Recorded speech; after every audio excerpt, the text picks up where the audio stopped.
سړی چې د شیطان د ویشتلو په اوله ورځ باندې اتو امور چې په ترتیب باندې دي، خو ترتیب دا د اول به شیطان وولي، بیا به ذبحه وکړي، د هغه نه بعد بیا حلق طواف زیارت ترتیب ورسره مستحب دغه نه ده. دغه چې وکړه نور ذاتي هر شی ورته حلال دي ما سوا د جما نه د خپل اهل سره.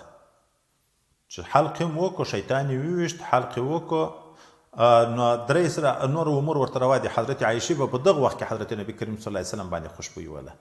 طواف فرضي لا نه ده شوی، چې طواف فرضي وشي بیا ځان حلال کې هغه ویښتان ورخي، د هغه نه بعد خو بیا ذاتي جما هر شی ورته روا کېږي.